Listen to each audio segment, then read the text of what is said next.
Bueno, buenos días para todos. Soy la doctora Paula Reta y voy a presentar el siguiente caso clínico. Se trata de un paciente de sexo masculino de 65 años, hipertenso, diabético, extabaquista y dislipémico, con cardiopatía isquémica conocida, con angioplastia sobre la descendente anterior y arteria coronaria derecha y una FEBI de 40%, que es portador de un cardiodefibrilador en prevención secundaria por taquicardia ventricular, que presentó múltiples terapias del cardiodefibrilador de sobreestimulación y cardioversión. Por eso se inició tratamiento con amidagrona, pero presentó hipertiroidismo secundario, por lo que se suspendió la misma y se inició tratamiento con sotalol. Dado la persistencia de choques del cardiodefibrilador, se decidió ablación de la taquicardia ventricular en diciembre del 2020 y se otorgó alta a domicilio al día siguiente. Reingresa el mismo día del alta por descargas del cardiodefibrilador en 4 oportunidades. Al examen físico se encontraba hemodinámicamente estable, sin elementos de falla cardíaca, y se interroga el dispositivo y se constatan terapias apropiadas frente a TB. Del electrocardiograma al ingreso presentaba una taquicardia de complejo ancho, más o menos a 130 ciclos por minuto, con una imagen de bloqueo de rama derecha y eje superior, que en un paciente que presenta cardiopatía isquémica previa planteamos taquicardia ventricular hasta demostración de lo contrario. En este caso se trataba de una taquicardia ventricular monomorfa, sostenida, la cual se trataba de la taquicardia ventricular que se había ablacionado previamente. De las pruebas complementarias, el ecocardiograma transtorácico en realidad no presentaba muchos elementos a destacar, si bien no contamos con las imágenes, presentaba una hipoquinesia inferior basal y media, anterior basal y lateral medio basal, con una FEBI disminuida moderada y un gasto cardíaco disminuido. Y si bien planteamos que el sustrato arritmogénico de la arritmia del paciente se trataba de una cicatriz de infarto por la cardiopatía isquémica previa, se realizó cineangiocoronariografía y se realizaron distintas pruebas para descartar causas corregibles que el paciente no presentó. Con planteo de tormenta eléctrica ingresa a CTI para monitorización y tratamiento, se realiza una vía venosa central, tratamiento con propanolol, a destacar que previamente estaba en paciente con sotalol, pero se rotó a propanolol, dado que es el tratamiento adecuado para este caso en agudo, amidagrona, procainamida y lidocaína, que no cancelan la arritmia, por lo que se decide sedación, intubación endotraqueal y conexión asistencia ventilatoria mecánica, lográndose buen intercambio gaseoso. Dado que el paciente no responde a estas medidas iniciales y no presenta causas corregibles de la arritmia, se discute en ateneo multidisciplinario y se decide realizar bloqueo del ganglio estrellado. En cuanto al bloqueo del ganglio estrellado, se realizó en forma bilateral ecoguiado. El primero de ellos se realizó del lado izquierdo, el paciente se encontraba en cuidados intensivos, ventilado. Y dado la buena respuesta, se realizó del lado derecho en cuidados intermedios, estando el paciente ya extubado. Como ya dije previamente, se realizó en forma ecoguiada, se puncionó a nivel de C6, inyectándose una pequeña solución combinada de anestésicos que fueron lidocaína y bupivacaína. El procedimiento en ambos casos fue sin incidentes. En cuanto a la evolución del paciente, se logró extubar de coordinación sin incidentes, no reitera episodios de taquicardia ventricular en la evolución, se decide realizar nueva ablación de la TB clínica a mediados de enero del año pasado, con buena evolución, y se otorga alta a los días.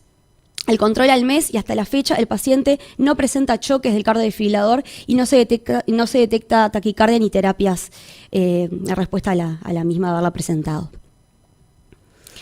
Bueno, en cuanto a las guías europeas de manejo de tormenta eléctrica, que divide el manejo en diferentes pasos, el último paso, el paso 6, sería un manejo alternativo que se realiza en caso de que las medidas iniciales fueran refractarias. En ese caso se incluye la modulación autonómica y se menciona dentro de ella el bloqueo del ganglio estrellado. Esto tiene una indicación 2B en las guías americanas, en pacientes en los cuales con tormenta eléctrica se le realizó beta bloqueante, otros medicamentos antiarrítmicos y la ablación con catéter que hayan sido ineficaces, como en el caso de nuestro paciente. Y el bloqueo del ganglio estrellado, si bien tiene un efecto comparable con la denervación quirúrgica, tiene la ventaja que se puede realizar en la cama del paciente y eso evita traslados en el caso que el paciente se encuentre hemodinámicamente inestable.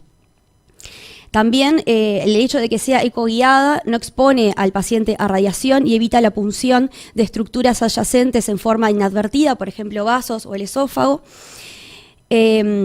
también mencionar que si bien no contamos con estudios randomizados que avalen esta técnica, en estudios de casos y estudios retrospectivos, se demuestra que que el bloqueo de ganglio estrellado reduce los episodios de taquicardia ventricular y choques del cardiodesfibrilador tanto a corto como a largo plazo.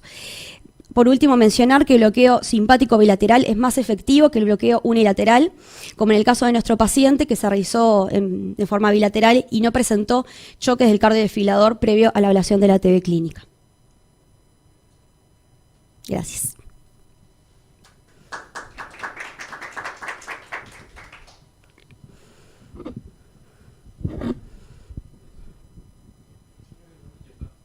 Bueno, buenos días.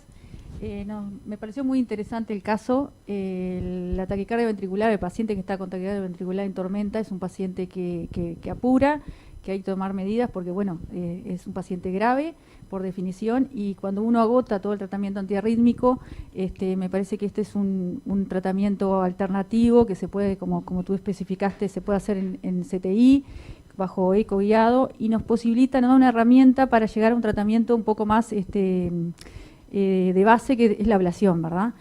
Se ha visto, y se ha visto últimamente con trabajos recientes, que no en los pacientes con tormenta eléctrica, sino ya con una taquicardia ventricular, con un choque apropiado, se ha visto que el tratamiento de ablación de la TB es de mejor evolución y mejor pronóstico que el tratamiento antiarrítmico, o sea que la electrofisiología apunta hacia eso, y creo que esta herramienta, poder usarla en un paciente que está grave para estabilizarlo y para poder llevarlo en unas condiciones más estables a un procedimiento de ablación, me parece que es una muy buena opción.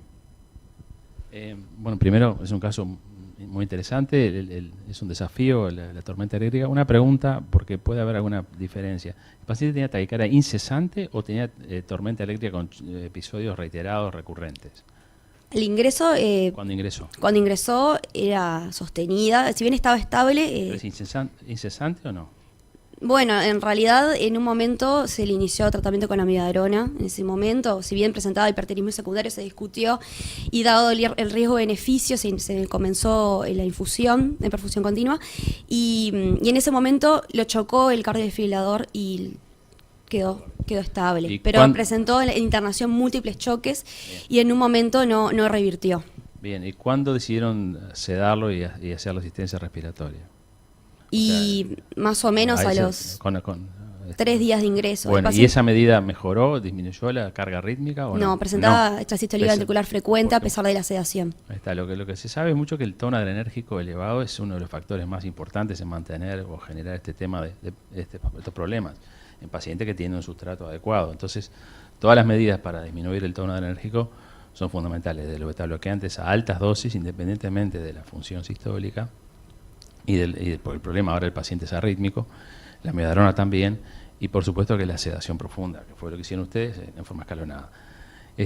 Si bien las guías dicen cosas dispares, la ablación es un tema que tenemos que tenerlo más temprano, ¿no? Y de hecho, cada vez más, como dijo Zuli, la ablación de arritmias ventriculares en pacientes que han tenido choques, no solo tormentas, sino ya uno o más choques, ya cada vez hay más evidencia de que es más beneficiosa más temprano. Obviamente que nosotros acá tenemos problemas operativos y eso nos hace dificultoso, pero es un instrumento que está ahí presente. Obviamente que ustedes la primera ablación no fue efectiva. Te quería preguntar si esa ablación fue con métodos convencionales o con sistemas de mapeo. Con sistema de mapeo en las dos oportunidades. ¿Endocárdica o endoepi o no sabes? No importa. No me acuerdo. Está perfecto. Así que bueno, creo que nosotros tenemos algún caso de simpaticectomía, más que de bloqueo ganglio estrellado, como tratamiento más duradero y que nos ha ido bastante bien, pero no de bloqueo ganglio estrellado. Yo creo que es una opción que está buena porque se puede hacer en cualquier lado y obviamente hay que tener un poco de experiencia, pero los anestesistas tienen experiencia en ese sentido y nos dan una mano. Entonces, bueno, me parece que está bueno tener herramientas para una situación que es compleja y que genera mortalidad. Estos pacientes, cuanto más tormenta tienen o más compleja, no se puede tener la tormenta, tienen más riesgo de muerte en el próximo año. En general las tormentas cesan todas, ¿verdad? Sí, la tormenta es como una tormenta de climáticas, viene y se va, pero hay algunos pacientes que tenemos que hacer cosas para que se vayan y muchas veces no sabemos por qué pasó y pasa. Así que bueno, creo que es una experiencia interesante porque nos muestra herramientas que a veces no tenemos todos los días, pero que tenemos que pensar en ellas para buscar soluciones. Así que felicitaciones. Gracias.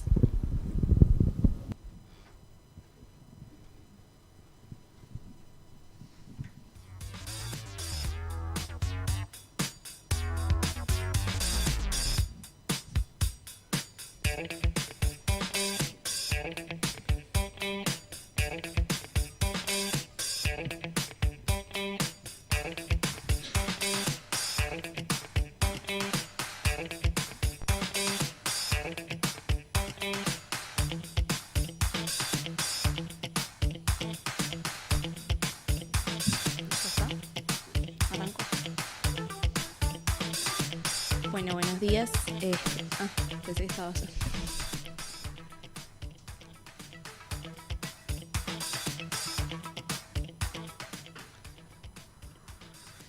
Buenos días, yo soy la doctora Jimena Pachela. Les voy a presentar el siguiente caso clínico titulado Diagnóstico de patrón de Brugada tipo 1 durante fase de recuperación en prueba ergométrica en pacientes sin diagnóstico previo. Se trata de un hombre de 50 años con antecedente familiar de padre fallecido por muerte súbita a los 55 años.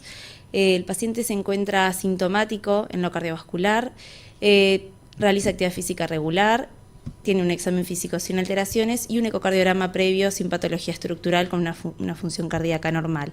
Es enviado a prueba ergométrica graduada por médico tratante para valoración por su antecedente familiar y se le realiza la siguiente prueba en protocolo Bruce. Ahí tenemos la tabla, el resumen tabular con la respuesta presora, la presión basal y la respuesta presora durante el esfuerzo, destacando nada más que partía de una hipertensión diastólica basal. Completa 4 etapas en protocolo Bruce y acá tenemos el electro de reposo, en donde destacamos que está en un ritmo sinusal, con un P y un PR normales, y se destaca un patrón RR' a nivel de B1 y B2, pero que no constituye un patrón de Brugada tipo 1. Se empieza a hacer la prueba ergométrica. Acá tenemos los electros correspondientes a la primera etapa, la segunda etapa,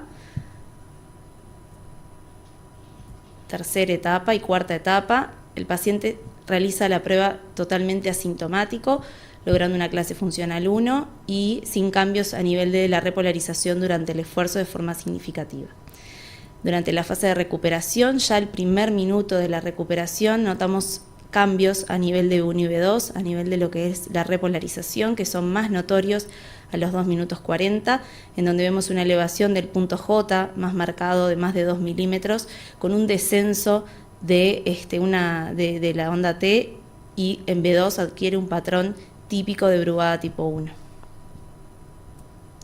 Acá tenemos comparativo lo que es el electrobasal, el electro los 2 con 40 minutos de la recuperación y el electro los 4 con 11 minutos de la recuperación. El paciente siempre se mantiene asintomático. Las conclusiones que sacamos de la prueba es que se realizó una prueba ergométrica en protocolo Bruce, que fue suficiente, fue máxima, alcanzando el 100% de la frecuencia cardíaca máxima teórica, negativa para el diagnóstico de isquemia, completando 4 etapas que corresponden a 12 METs, una clase funcional 1A, una respuesta presora normal partiendo de una hipertensión diastólica basal, con recuperación de la frecuencia cardíaca al primer minuto normal, sin registrarse arritmias y sin cambios durante el esfuerzo, pero sí que durante la recuperación instalan una elevación del punto J mayor a 2 milímetros en B1 y B2 con onda T invertida compatible con patrón de Brugada tipo 1. El paciente es derivado a médico tratante, a cardiólogo que previamente no tenía, porque era un paciente sin patología propia como para ir a cardiólogo él. Entonces, una vez con este resultado sí fue derivado a cardiólogo. El cardiólogo, dado su antecedente familiar, se le explica la enfermedad y sugiere un implante de cardiodefibrilador. El paciente en principio se niega o le sugiere pensar un poco más y no estaba tan seguro, y actualmente sigue en control y evolución, pero no se ha implantado cardiodefibrilador. Está y se mantiene asintomático. Recordamos un poco que el síndrome de Brugada es una canalopatía con herencia autosómica dominante, con agregación familiar de hasta un 50%, producto de mutaciones en el gen que codifica el canal de sodio SC5NA, transmembrana. Es responsable del 4 al 12% de las muertes súbitas pero asciende el porcentaje a 20% cuando solo tomamos las muertes súbitas que ocurren en pacientes sin cardiopatía estructural. Se trata de un síndrome clínico y electrocardiográfico. El paciente, recordamos que en este caso no es un síndrome, solamente constituye un patrón porque estaba asintomático, no tiene historia de síncope, no tiene historia de arritmias. Es un síndrome que es más frecuente en hombres con una relación 8:1. Esa diferencia en general se le atribuye a la distribución de los canales iónicos transmembranas entre hombres y mujeres, y está caracterizado además por un patrón que, si bien se describen en la literatura 3 posibles patrones, el único que por consenso se constituye el diagnóstico de Brugada es el tipo 1, que acá abajo, si ven los tres patrones descriptos, pero el 1, que corresponde a una elevación del punto J mayor o igual a 2 milímetros con pendiente descendente seguido de onda T negativa, en derivaciones precordiales derechas, que pueden ser a nivel de cuarto espacio o segundo espacio, que se ha visto que aumenta la sensibilidad en el diagnóstico. Que esto puede ser de forma espontánea o también inducida por el uso de drogas de clase 1. Sabiendo que la agmalina era la droga que, si haciéndose un test de agmalina, es la droga que tiene mayor sensibilidad y especificidad para el diagnóstico, pero también podemos usar otras drogas como la flecainida. Los síntomas suelen ocurrir durante el reposo o el sueño, o fiebre, que son condiciones vagotónicas, como también lo es, como lo que vimos en nuestro caso, la fase de recuperación del ejercicio. No está tan claro por qué.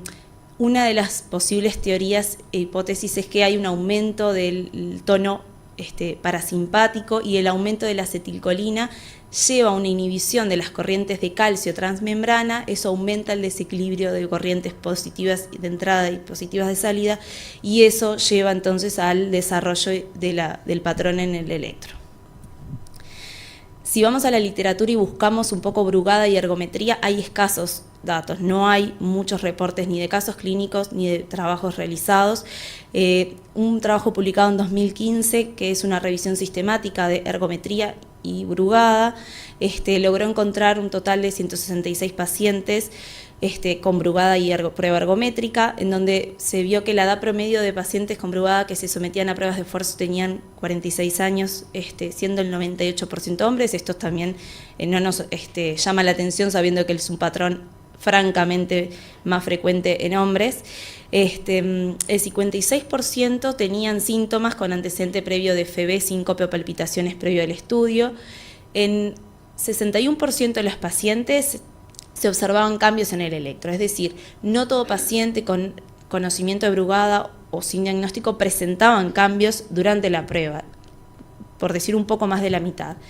¿Cuáles eran los cambios más frecuentes? El aumento del punto J del ST, como el que vimos en nuestro paciente, y en qué momento de la prueba era también más frecuente en la fase de recuperación, en el 97% de los casos.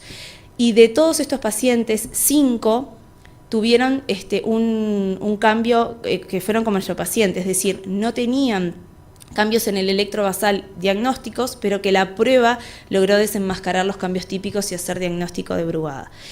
En un seguimiento de estos pacientes a 75 meses, el 11% desarrollaron muerte súbita o muerte súbita abortada, y además se ha relacionado que el hecho de presentar cambios a nivel electrocardiográfico en el ST durante el esfuerzo o recuperación en pacientes con Brugada le otorga mayor riesgo de eventos cardíacos. Igualmente, si vamos a las guías, no hay un rol de la ergometría definido como para el diagnóstico o para estratificación de riesgo. Si vamos a las guías, cuando uno tiene sospecha o Brugada documentado de un síndrome de Brugada, sugieren, primero hay que definir si es un Brugada espontáneo tipo 1, en esos casos si existen antecedentes de muerte súbita o síncope inexplicado, en ese caso está indicado la colocación del implante cardiodefibrilador. En caso que no, se puede dar lugar al estudio electrofisiológico, inducción de arritmias, que también tiene sus diferentes opiniones con respecto a eso. Incluso vemos que la clase de indicación no es demasiado alta, es una clase 2B, y en caso de que no sea espontáneo, se pueden dar lugar a las test de drogas farmacológicas con drogas de clase 1, pero no vemos que la ergometría tenga un lugar ni en el diagnóstico ni en la estratificación. Pero me pareció y nos pareció importante traer este caso porque no es algo que se vea de forma muy frecuente. Igualmente logramos un diagnóstico en un paciente que además, por más que no tenga síntomas propios, sí tiene una historia familiar muy importante, como es la muerte súbita de su padre a una edad muy cercana a la cual él se hizo la ergometría además. Y bueno, también recalcar un poco la importancia de las fases de recuperación de una prueba ergométrica, que muchas veces uno piensa que pareciera más trascendencia a lo que es el esfuerzo, y sabemos que la fase de recuperación tiene mucha importancia también en el diagnóstico, no solo en este caso como es Brugada, sino también como lo es en la cardiopatía isquémica. O sea, la fase de recuperación tiene la misma validez en el diagnóstico como lo es la fase del esfuerzo. Bueno, muchas gracias.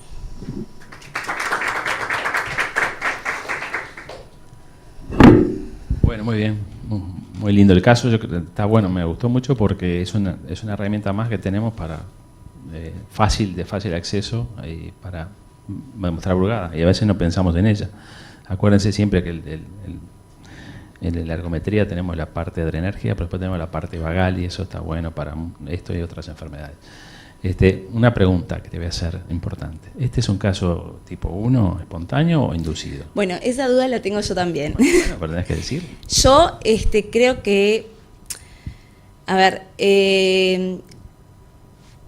creo que es espontáneo, porque el paciente, si bien uno pudo haber generado una inducción al haber hecho el esfuerzo, generar una respuesta primero adrenérgica y luego esa respuesta parasimpática que se ve en la recuperación, que pareciera estar un poquito más exacerbada después de haber sido sometido a una prueba más de esfuerzo, si ese paciente después de hacer la ergometría no hubiera desarrollado tan marcada la respuesta y fuera después el cardiólogo le hizo un electrovasal y tuviera, porque es más, lo dejamos varios minutos, le hicimos un electro de reposo y el paciente persistía con patrón tipo 1, sería espontáneo.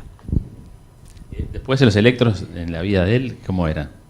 Más parecidos al basal del Al basal. electro, sí. Es un tema de discusiones. Lo mismo que cuando si tiene fiebre y aparece el patrón de Brugada, ¿es inducido o es espontáneo? Y bueno, yo creo que tiene un componente de colaboración, son factores favorecedores al desarrollo, pero no tengo tan claro que lo estemos induciendo. O sea, sí favorece la aparición del patrón en el electro. Por lo pronto en la literatura lo único que está, como vimos ahora en la guía, definido como inducciones son los test farmacológicos, no lo que sería más fisiológico como es el ejercicio y la fiebre. Bueno, pero es algo que pienso yo, no es que sea que esté definido de esa manera, porque realmente yo tenía la misma duda si tomarlo como espontáneo este paciente o inducido. Sí, no, tal cual no está eso claramente definido. Bueno, felicitaciones por el caso, es un caso interesante que yo recuerdo un paciente parecido que terminó con cardiofibrilador, que fue también, apareció el patrón en el posesfuerzo, pero se le hizo un estudio electrofisiológico. Bueno, eso es otra de las dudas a preguntarles. Era mi pregunta si se lo habían planteado al paciente. El cardiólogo tratante en realidad optó por plantearle directamente un cardiofibrilador por el antecedente familiar, que también sabemos que no está, en este caso como si en otras patologías de muerte súbita, no pesa tanto lo familiar en este caso, sino más lo personal. El cardiólogo optó por plantearle primero el cardiofibrilador. No descartamos el estudio electrofisiológico, igualmente no fue en este caso lo que se planteó. También sabemos que hay distintas opiniones respecto al estudio electrofisiológico y la inducción de arritmias en estos pacientes. No está del todo descartado y creo que también podría sumarle a este paciente que no tiene síntomas un estudio electrofisiológico, sí. Bien, creo que este caso confirma lo complicado que es manejar el Brugada, ¿no? Todo el asintomático, ¿no? Sí. Ese es el tema. El caso que le encantaría a uno que se le mandaran a otro electrofisiólogo. No voy a mentir que da miedo ir al paciente y y seguirlo nada más.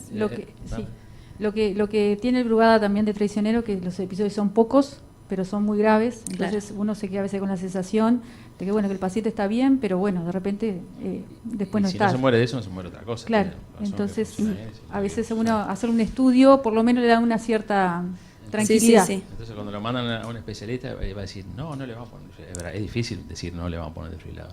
De todas maneras, creo que a pesar de las discusiones, el estudio electrofisiológico ha zanjado un camino ahí, porque es positivo y negativo, y chao. Entonces, y eso, positivo le ponemos, negativo Sí, no y le el ponemos, paciente creo que chao. le da otra información para tomar la decisión. Nos falta un poco de decisión. información, pero para nosotros, a mí por lo menos, me ha resuelto para Claro, asintomático, yo este tipo paciente 1, lo haría. negativo no le pongo, positivo le pongo, a pesar de que, miren, no. Y tú no lo podemos tomarías descartar como que no se muera, espontáneo, pero lo tomarías el como riesgo espontáneo en este caso. Y sí, porque el ejercicio es parte de la vida, Claro. ¿no? Por eso, pensé que es No es una por respuesta parte. más fisiológica que lo que sería. Dale, muchas gracias. Bueno, gracias. Bueno, gracias.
Voy a pasar a comentarles el siguiente caso clínico que fue valorado en el Centro de Cardiología del Hospital Maciel. Es un paciente de sexo masculino de 50 años, tabaquista intenso, sin controles en salud previo, que lo que le motiva a la consulta es un politraumatismo en 2 tiempos, colisión moto-moto y precipitación posterior de 4 metros de altura de un puente con el máximo impacto en mi cuerpo izquierdo. Al examen físico se encontraba lúcido, dolor torácico que aumentaba con la inspiración profunda, sin elementos a destacar en lo pleuropulmonar, y en lo cardiovascular era un paciente que no estaba taquicárdico, estaba normotenso, sin sangrados clínicos evidentes, y el examen físico, neurológico y abdominal era normal. Se procede a realizar la siguiente paraclínica de valoración, en el que podemos ver que el paciente no estaba anémico, sí presentaba una leucocitosis elevada en el contexto de un politrauma grave, y a destacar unas troponinas positivas y en ascenso para un valor de corte de 40, que fueron de 234, 600 y 1500. Se realiza un attack body en ese momento que informa una contusión pulmonar, fractura de cuarto arco costal izquierdo y un hematoma mesentérico de 39 por 69 por 33. Para completar la valoración se realiza el siguiente electrocardiograma, que lo que muestra es un ritmo regular sinusal de 100 ciclos por minuto, sobrecarga auricular izquierda, un eje eléctrico medio al menos 30, QRS estrechos y un supradesnivel del ST anterolateral extenso, de isquemia transmural, de B1 a B6 y en D1 a BL, con infradesnivel del ST en cara inferior, que en ese momento se interpreta como especular.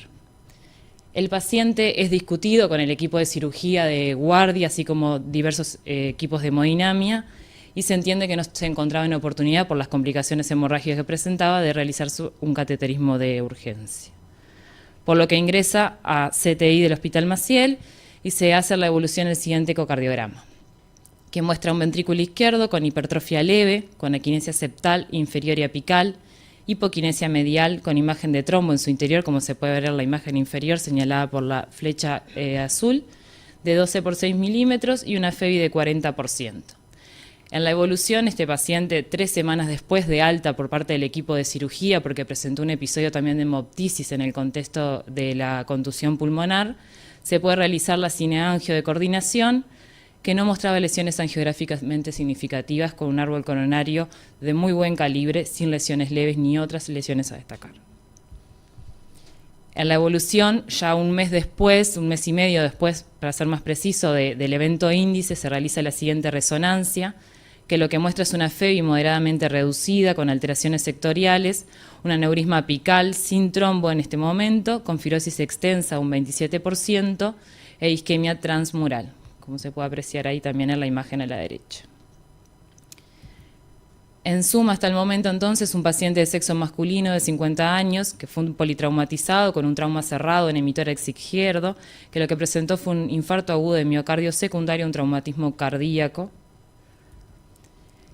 En la evolución fue un paciente seguido en la Policlínica de Cardiología, actualmente asintomático. Se realiza 2 meses después un nuevo ecocardiograma que muestra un BI de dimensiones normales con aquinesia apical y una FEBI del 50%. A este momento no se encontraban trombos en su interior.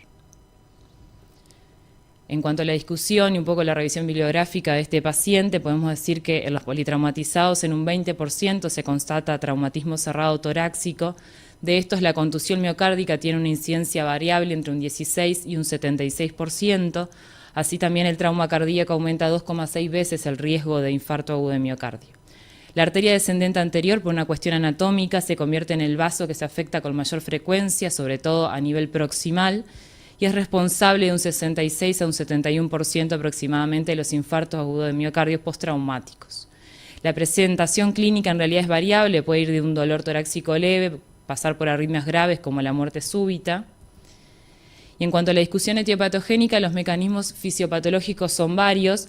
Los más frecuentes o los más importantes son el aumento súbito de la presión intratorácica e intraabdominal, la estimulación adrenérgica secundaria a la compresión, desaceleración súbita. Y bueno, a nivel del árbol coronario lo que podemos encontrar como resultado es una ruptura de placa, trombosis in situ, disección de la arteria coronaria como vasoespasmo coronario.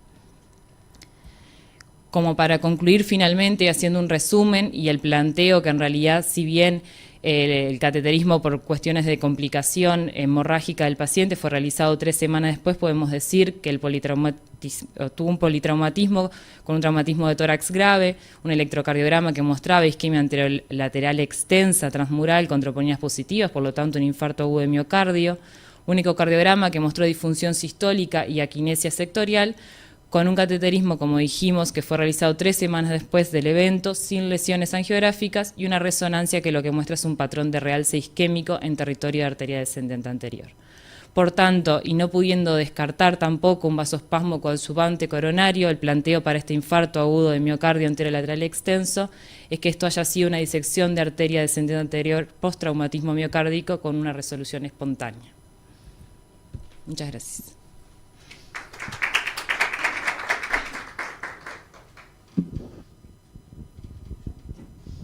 Bueno, está muy interesante el caso, muy bien documentado todo. Frente a una cinética tan dramática de este accidente, llama la atención que el paciente estaba lúcido y si bien en ese momento que es muy estresante para los que asisten la escena, hay un espacio para preguntarle cosas al paciente y él ya estando lúcido comenta que le tiene un dolor torácico, lo cual es obvio por el tipo de trauma que tuvo. Pero no hay que olvidarse que es un hombre de 50 años, fumador, que posiblemente, o sea, que tiene un riesgo de tener un evento coronario, y eso nunca puede olvidarse en el momento que se desencadena un accidente, ¿verdad? Como causa y no tanto como consecuencia. Entonces es importante conocer mucho la cinética del accidente. Si el paciente está lúcido, colabora y puede contarnos qué le pasó, por qué tuvo el accidente, u otras personas que pueden estar en el lugar. Tanto el infarto como el accidente cerebrovascular pueden ser preámbulos de un accidente de esta magnitud. Siempre que estamos frente a un politraumatizado grave con esta cinética, siempre hay que sospechar, aunque no hubiera habido este impacto tan impresionante en mi cuerpo izquierdo, lo que tiene que ver con lo que evaluamos nosotros, el trauma de aorta y obviamente lo que trajiste en el caso este.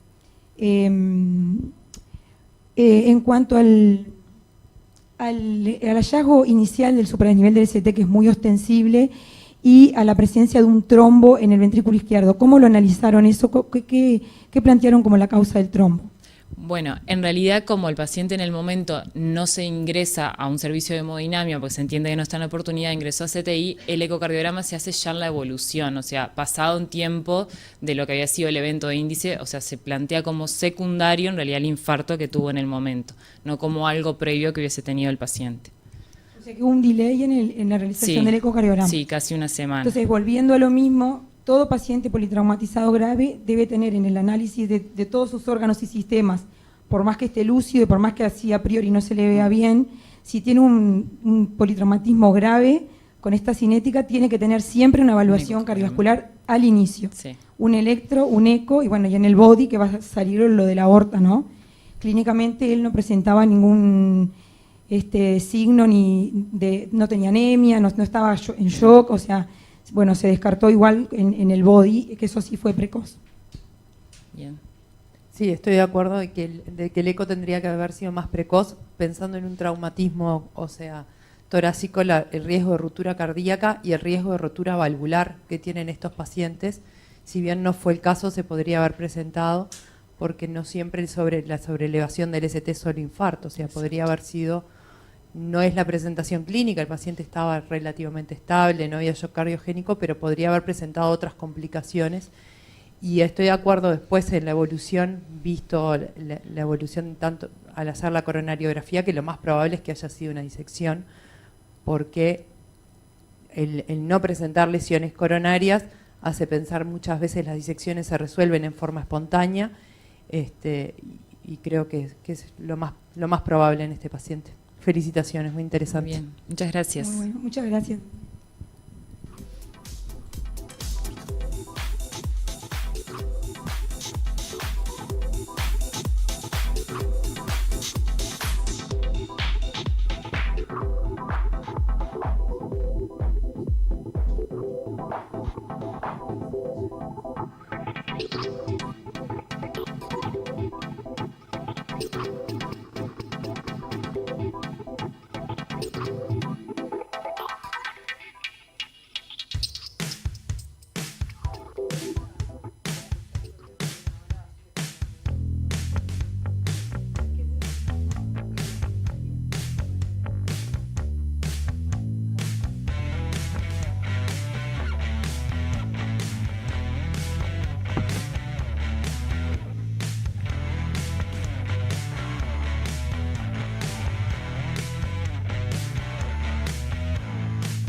Luciana, no sé en tu experiencia si te han llamado muchas veces por un caso así de un paciente politraumatizado grave. La verdad que es una situación muy estresante para el hemodinamista de guardia resolver la oportunidad de hacer un procedimiento así. ¿Has tenido alguna experiencia de este tipo vos? No, la verdad que no se me ha presentado el caso, pero me imagino que la decisión no debe ser fácil, ¿no? Porque estás con un paciente joven, 50 años, con un infarto anterolateral extenso, sumado que tiene otras cosas que también en ese momento están poniendo en riesgo su vida, ¿no? Un hematoma mesentérico, que sabemos que el cateterismo puede llegar a, en el caso de requerir heparina, después en el caso de precisar angioplastia, una doble antiagregación, pueden llegar a perjudicar y a empeorar ese hematoma. Y no vi, o sea, no refiere si había o no trauma de cráneo, ni si se le hizo una tomografía de cráneo, pero un paciente que se precipita 4 metros desde un puente es otra cosa que también me pondría bastante nerviosa a la hora de hacer un cateterismo. Es difícil la toma de decisión. Sí, estoy totalmente de acuerdo contigo y sin duda que tiene que ser sopesados todos los riesgos y beneficios y discutido con todo el equipo que está tratando al paciente, con el cardiólogo de guardia y con el equipo de hemodinamia. Aparte hay que sopesar los riesgos de los traslados también del paciente. Son situaciones muy dramáticas que sin duda son difíciles de resolver. Sí, y también no creo que ahí juega mucho la opinión de los cirujanos que están viendo la parte abdominal, de la gente de CTI, o sea, ver cuál es el mayor riesgo, cuál es el mayor beneficio. Creo que es una toma de decisión que no la tiene que hacer uno solo, ¿no? Que a veces no es lo que pasa, porque a uno lo llaman por teléfono y tiene que resolver en ese momento, muchas veces sin poder evaluar al paciente directamente, ¿no? Es una situación compleja. Exacto. Estamos con unos minutos, el doctor Freire que está comentando algo. La mayor parte de las veces sí. Siempre que hay un supradesnivel del ST, todo el mundo quiere hacer un cateterismo, pero después hay que hacerlo. Los cardiólogos no queremos hacer cateterismo, solo en extrema necesidad. Sería muy prudente no hacer cateterismo, porque además los mecanismos, la mayoría, no son de intervención. Puede haber una placa rota y tal, es raro, ¿no? Uno piensa más en disección o otros mecanismos. Entonces, si meterse en un baile donde hay otras enfermedades en juego, otros traumatismos, y meterse a anticoagular, antiagregar, cosas de esas, no. Incluso si fue una disección, la idea es no intervenir, ¿no? Entonces, en general. Exacto. Entonces, yo sería muy prudente. Hay que tranquilizar a las fieras, ¿no? Sí. Y esperar que cambie la guardia de hemodinamia. Sí, no, está bien, trasladarlo dentro de una semana que se le hacemos. Tenemos unos minutos de espera porque uno de los presentadores no pudo asistir en forma presencial.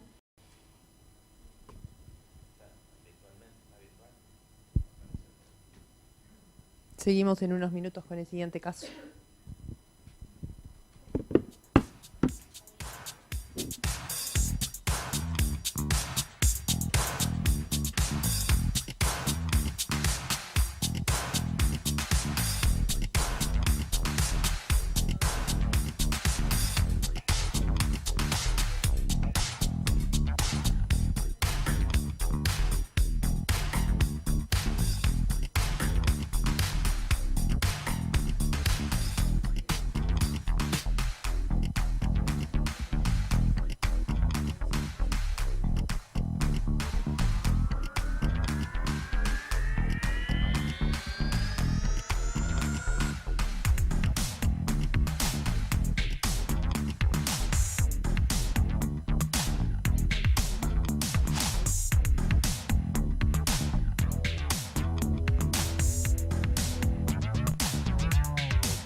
Bueno, buenas tardes para todos. Yo soy la doctora Lucía Martínez, residente de segundo año de Casa de Galicia.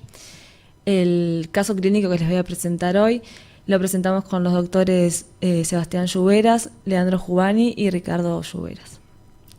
Es sobre el implante percutáneo de válvula aórtica en una insuficiencia aórtica pura. Es una paciente de 77 años de edad, como antecedentes personales, mide 1,40 m, pesa 43 kilos y tiene una superficie corporal calculada de 1,27 metros cuadrados. Tiene una poliartritis reumatoidea con una gran repercusión a nivel de sus articulaciones que le provoca una gran limitación funcional y una cirugía de hernia inguinal. Como factores de riesgo cardiovasculares es hipertensa en tratamiento con un buen control de sus cifras tensionales. Sobre la enfermedad actual, consulta en Policlínica de Cardiología por una historia de disnea de esfuerzo de 6 meses de evolución que progresa a clase funcional 3, sin episodios de disnea de decúbito ni disnea paroxística nocturna y también nega episodios anginosos. Al examen es una paciente lúcida que tolera el decúbito con piel y mucosas normocoloreadas. En lo cardiovascular, un choque de punta en el quinto paso intercostal, línea hemiclavicular, un ritmo regular de 80 ciclos por minuto y a la auscultación se ausculta un soplo sistólico breve en punta y un soplo holodiastólico con máxima auscultación en mesocardio. Los pulsos están presentes en todos los territorios. En lo pleuropulmonar tiene un MAP presente conservado bilateral sin estertores. Se realiza un electrocardiograma que evidencia un ritmo sinusal de 75 ciclos por minuto con elementos subjetivos de sobrecarga auricular izquierda, hipertrofia ventricular severa y sobrecarga sistólica, con un QT normal. Frente a los hallazgos auscultatorios, se solicita un ecocardiograma transtorácico que evidencia un ventrículo de dimensiones normales, una hipertrofia concéntrica, hipoquinesia global con una FEBI calculada estimada en 37%. Cabe destacar que tiene un eco del 2018 con una FEBI de 55%. La aurícula izquierda severamente dilatada y a nivel valvular tiene una fibrosis valvular aórtica con una válvula trivalva con apertura preservada y un jet de insuficiencia aórtica severa. La válvula mitral tiene dilatación anular con un cierre apicalizado con mala cooptación central que provoca una insuficiencia moderada a severa. Una leve insuficiencia tricuspidia que permite estimar un PCAP de 45 milímetros de mercurio y la raíz de aorta y la aorta ascendente están levemente dilatadas. En vistas a la resolución de su patología valvular, se realiza un cateterismo cardíaco izquierdo que da como resultado una dominancia derecha, una lesión leve distal de tronco de la coronaria izquierda, una lesión severa proximal de la arteria descendente anterior, una lesión leve distal de la circunfleja y se destaca la ausencia de calcificación a nivel de la válvula aórtica y mitral. Con el resultado del cateterismo es valorada por el equipo de cirugía cardíaca que contraindica la intervención quirúrgica debido al alto riesgo dado principalmente por la fragilidad de la paciente. Recordemos que estamos frente a una paciente aniosa con una superficie corporal disminuida y con una gran limitación funcional secundaria a su patología degenerativa. Por lo que en Ateneo Multidisciplinario se decide que el implante percutáneo de válvula aórtica, que el TAVI es factible y seguro por vía femoral. Previo al implante, 30 días antes, se realiza angioplastia transluminal coronaria descendente anterior con un stent liberador de fármaco Science Sierra 4.0 por 8 milímetros por vía radial izquierda en un procedimiento sin incidentes y con un buen resultado angiográfico. Como valoración previo al implante del TAVI también se le solicita la angiotomografía de aorta que evidencia una válvula aórtica trivalva sin calcificaciones, un tracto de salida del VI de 35 por 27, un anillo aórtico de 30 por 28, una aorta sinusal de 40 por 40 por 35, una aorta tubular de 38 por 37 milímetros. La distancia del anillo aórtico al tronco de la coronaria izquierda era de 8.5 milímetros y a la coronaria derecha de 14 milímetros. El ángulo aórtico calculado fue 36 grados. Asimismo también se miraron los diámetros de los accesos vasculares y ahí puse una imagen de la angiotomografía donde se puede ver la ausencia de grandes calcificaciones a nivel de los accesos. Finalmente se hace el implante del TAVI por un abordaje mínimamente invasivo con sedación consciente de la paciente con 2 punciones arteriales femorales en región inguinal derecha. Se implantó una válvula aórtica Sapien 3 número 29 a nivel del anillo aórtico con 4 cc extras para lograr un overstretching de un 25%. Posterior al implante se realiza control angiográfico, hemodinámico y ecocardiográfico, que evidencia la prótesis normoposicionada, normofuncionante, con un gradiente máximo de 10 y un medio de 6 milímetros de mercurio.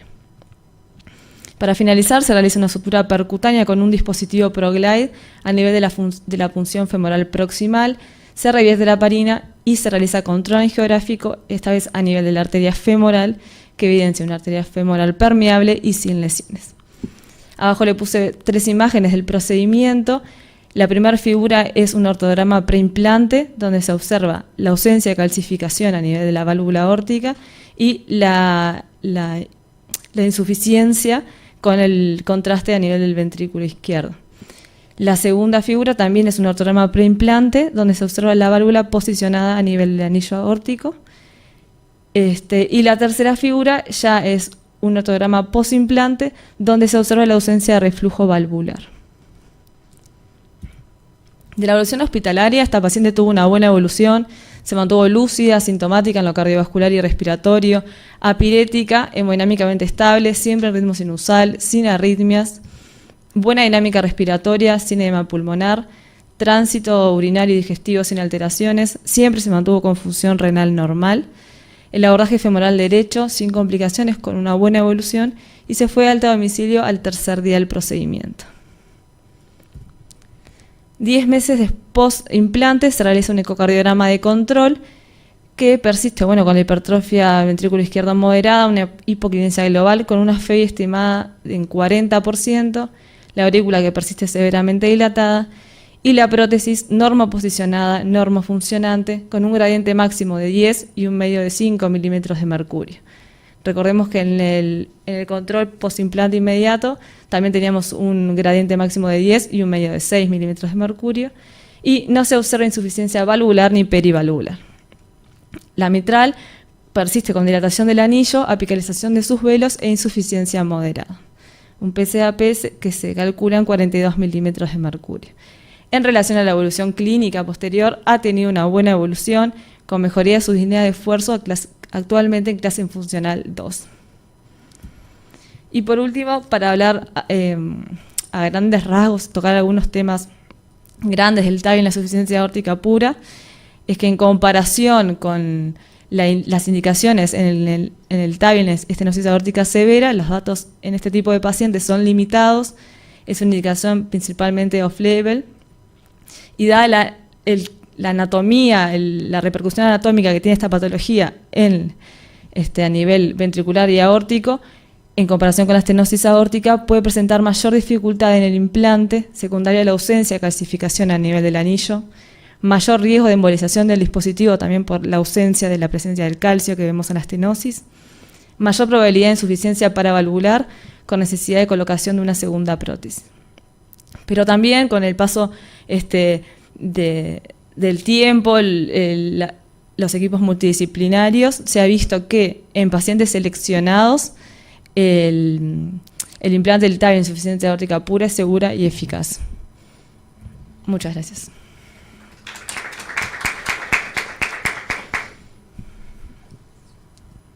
Bueno, antes que nada, felicitarte por el caso, muy interesante. Muchas gracias.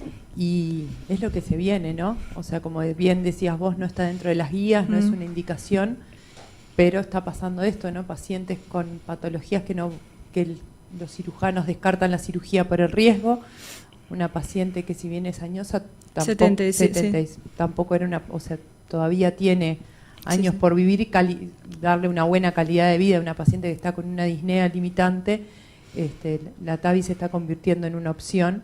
Como decías vos, es un procedimiento que al ser una insuficiencia aórtica, no haber calcio en la válvula, eso dificulta el anclaje de la válvula, lo cual tiene mayores riesgos, y tuvieron un excelente resultado y no tuvieron insuficiencia aórtica de ningún grado, lo cual en esta paciente es muy bueno.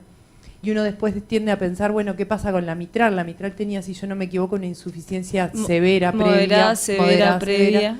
Y ahora es moderada. ¿Por qué? Porque le sacamos un factor que favorece la insuficiencia mitral. Y eso también ayuda a que la paciente mejore. Así que nada, felicitarlos por el caso, muy bueno. Bueno, muchas gracias. Bueno, muy lindo el caso. De acuerdo con todo lo que dijo Luciana.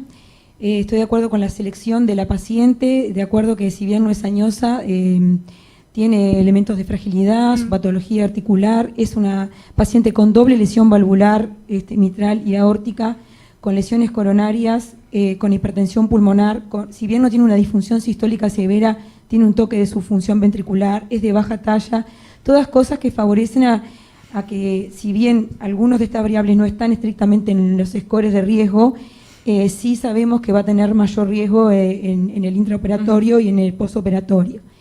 La insuficiencia mitral severa no es una contraindicación, tampoco lo es para el implante de la TAVI en la estenosis aórtica, incluso ayuda a degravitar desde el punto de vista hemodinámico, como sucedió en esta paciente que su insuficiencia mitral mejoró. Así que muy de acuerdo con la selección de la paciente y con la realización del implante y con todos los comentarios de Luciana de qué es lo que se viene. Y te quería preguntar, si lo sabés, para ampliar un poco más la información, las cuestiones técnicas, porque desde el punto de vista de los hemodinamistas sabemos que las dificultades que tienen estos implantes son la ausencia de calcio, la forma del anillo, cosas que determinan que la válvula no se... muchas veces no se expanda correctamente y es necesario hacer la sobredilatación como se hizo de 25%. Sí. Y otra dificultad que tenemos es cómo colocar, cómo saber dónde está, al no haber calcificación, qué reperes usamos para el buen implante de la válvula. Quería saber si lo tenés presente, qué herramientas usaron en este caso, de qué herramientas se valieron. No lo sé. ¿Tiene algún desafío, el implante en la insuficiencia aórtica tiene algún desafío desde el punto de vista de topografiar el lugar donde se va a poner la válvula porque no tenemos calcio? Frente al ortograma se pueden ver bien dónde están los senos, ¿no? Y ahí poder... Se puede usar una técnica de doble catéter pigtail. Ahí va. Hay mucho, no es el tema, pero por si sabías, para aportar un poco de qué herramientas se habían valido. Muy bueno el caso. Si bien la paciente persistió con hipertensión pulmonar, que puede estar vinculado a su insuficiencia mitral, tuvo una mejoría de la clase funcional y una mejoría de la insuficiencia mitral, así que muy bien. Muchas gracias.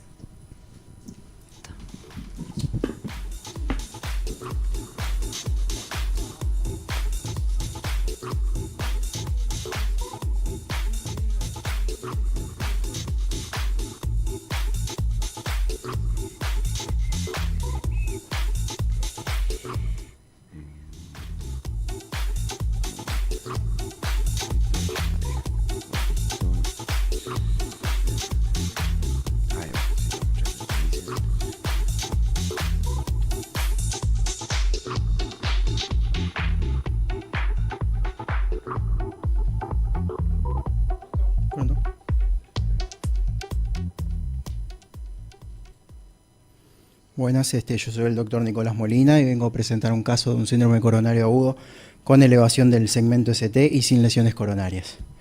Como sabremos, el síndrome coronario agudo con elevación del ST es causado principalmente por enfermedad aterosclerótica y así accidente de placa posterior. A pesar de eso, entre 1 y un 14% de los pacientes no se encuentran lesiones significativas, angiográficamente significativas en el cateterismo cardíaco. Por lo cual el síndrome coronario agudo con elevación del ST y sin lesiones coronarias representa un desafío para el clínico en el diagnóstico a posteriori, y el algoritmo diagnóstico también es complejo y representa tanto herramientas clínicas como paraclínicas para complementar esto. El caso clínico es una mujer de 71 años, autoválida, con un antecedente personal de un melanoma que recibió tratamiento quirúrgico y con radioterapia curativa hace 30 años, con un síndrome coronario agudo hace 3 años, con un centellograma positivo con isquemia leve en cara anterolateral y una coronariografía sin estenosis angiográficamente significativas. Ella se encontraba en tratamiento con calcio antagonistas, ARA2, nitratos y beta bloqueantes con una buena clase funcional.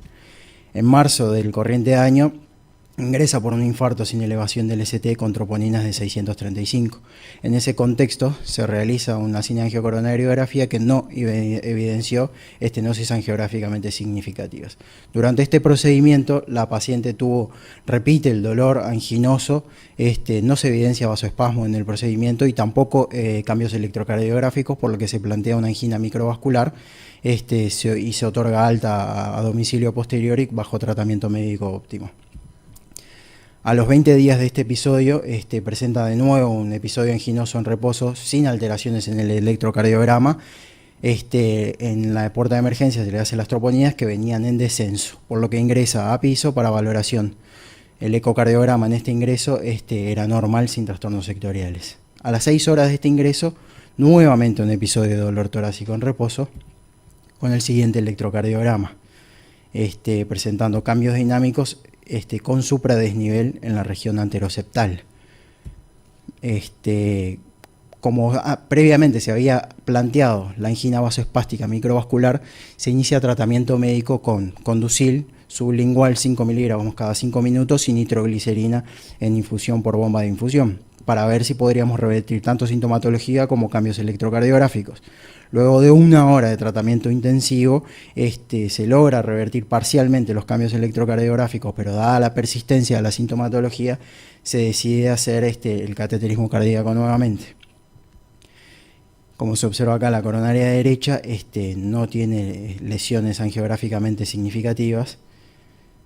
En el cateterismo selectivo de la arteria coronaria izquierda, esperando encontrar algo en la descendente anterior, tampoco encontramos estenosis angiográficamente significativas, por lo que se procede a realizar una ventriculografía,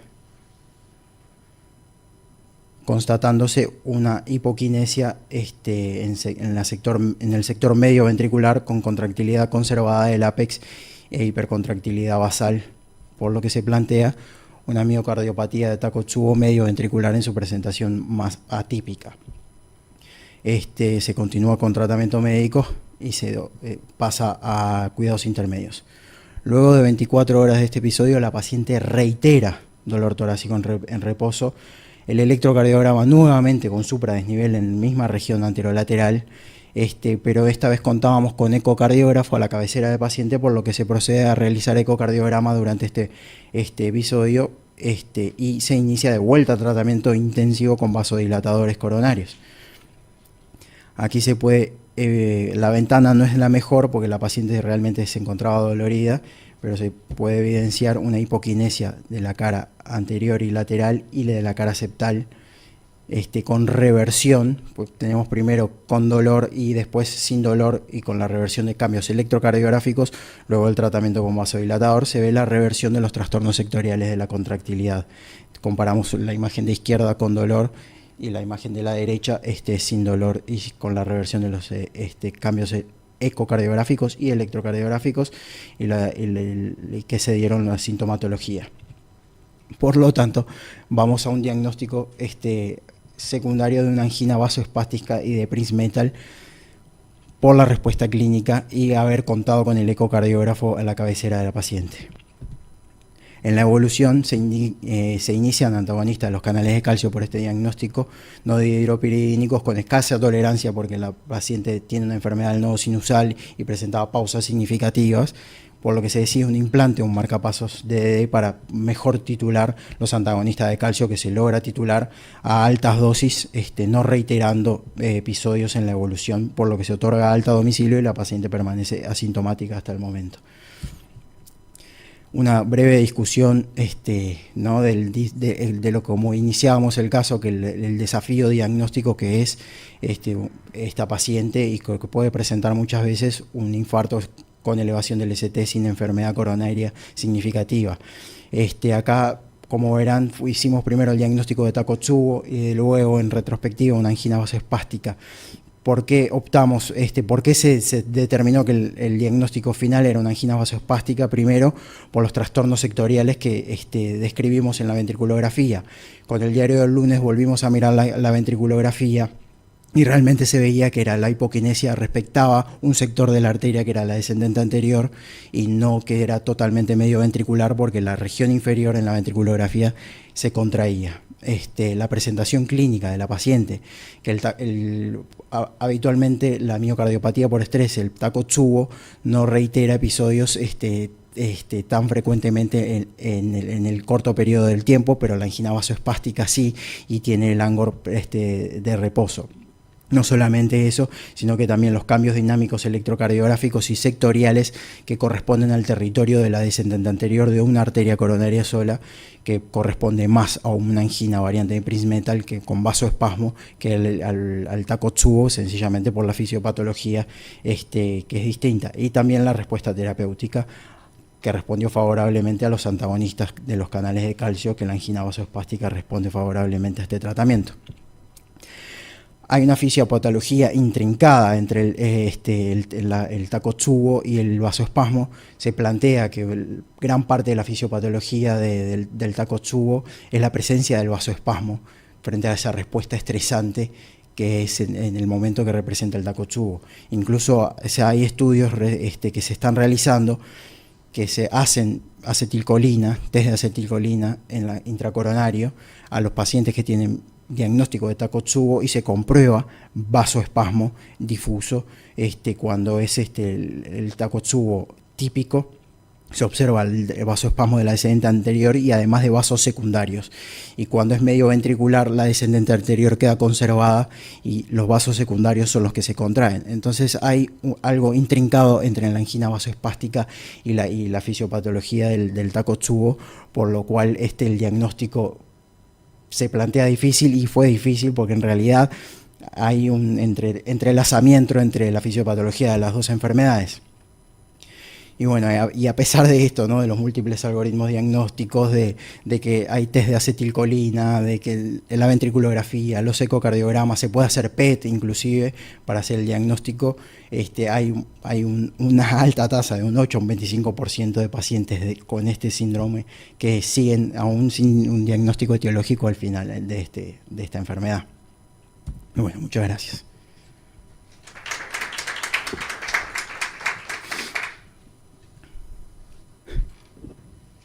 Está buenísimo el caso porque cuando nos creemos que ya tenemos manejado esto es esto, no es nada de lo que pensábamos era. Cuando mi historia de primer año era una miocardiopatía de Takotsubo para el trabajo de primer año del posgrado de cardiología. Y era re fácil porque era, bueno, tiene el valoramiento apical, no tiene lesiones coronarias, es un Takotsubo, se recupera de íntegrum y bueno, se va para la casa. Y ya vemos que con el advenimiento de muchas técnicas diagnósticas que se incorporan desde muchos puntos de vista en el reconocimiento de que los infartos sin lesiones coronarias tienen un mal pronóstico también, el reconocerlo ha llevado a aumentar los estudios diagnósticos y la intriga y mejorar los algoritmos y los tratamientos de estos pacientes que hoy sabemos que tienen un porcentaje importante de morir en el evento agudo y a mediano y a largo plazo.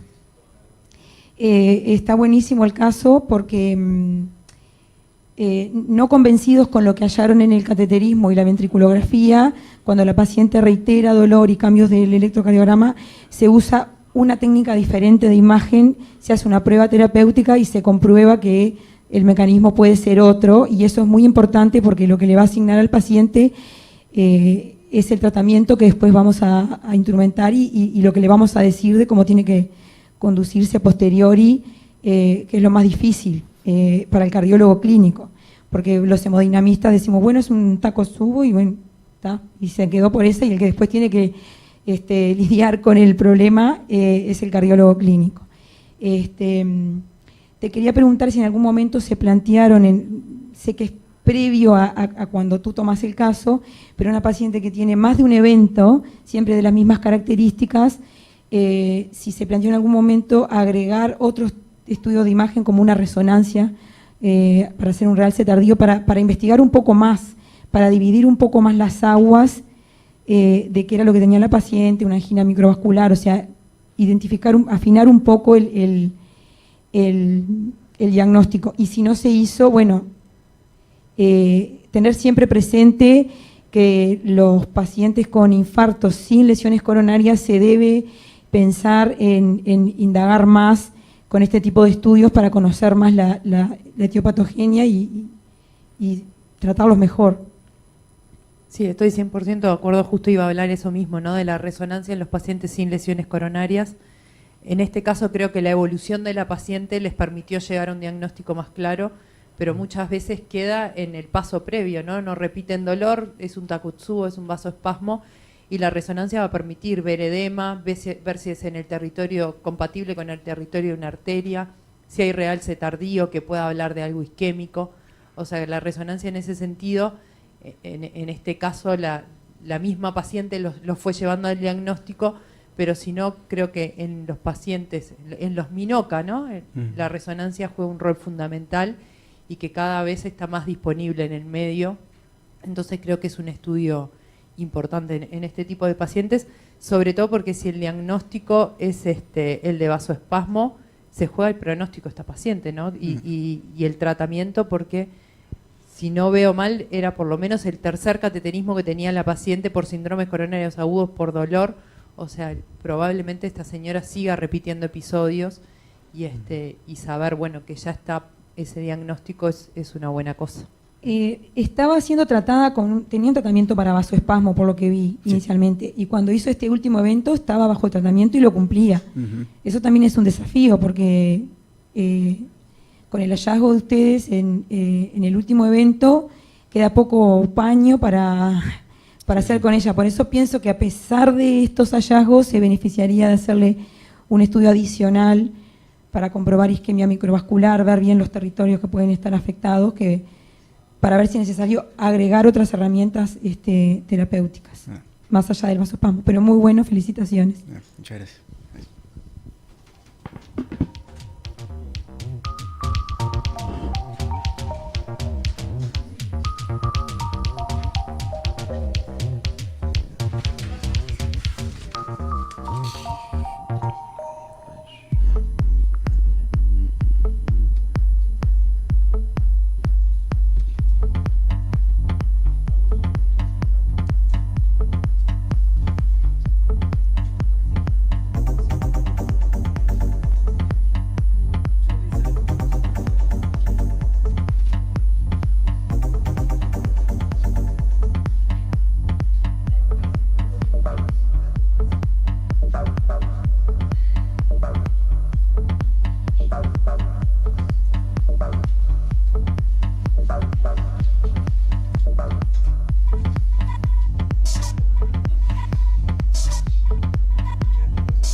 Hola, buen día. Soy la doctora Carla Di Maggio.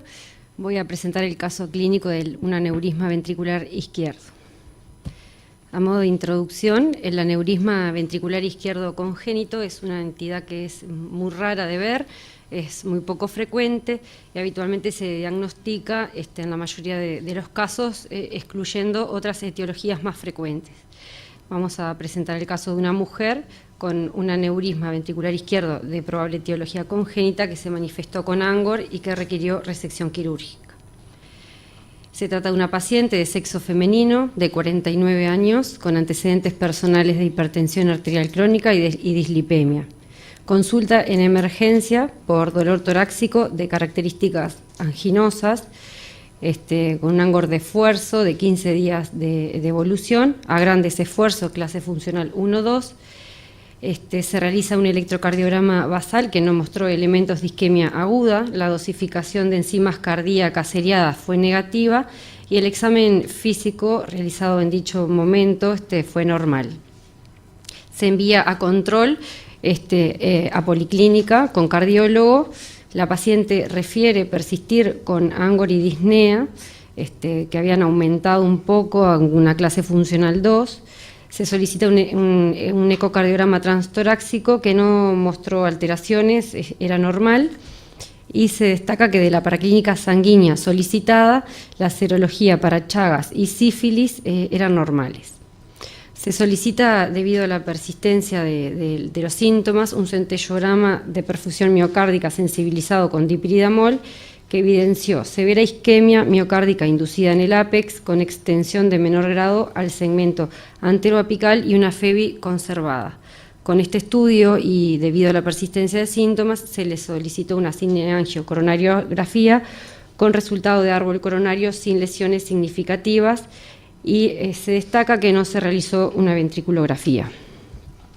La paciente concurre a control posterior a policlínica con cardiólogo, debido a que seguía refiriendo que seguía con síntomas, presentando angor de esfuerzo. Se solicita una resonancia magnética cardíaca que mostró un ventrículo izquierdo de dimensiones normales, una fracción de eyección del ventrículo izquierdo de 68%, con una imagen redondeada en ápex que se mantiene de iguales características tanto en sístole como en diástole, sin realce tardío, informada como un pseudoaneurisma apical.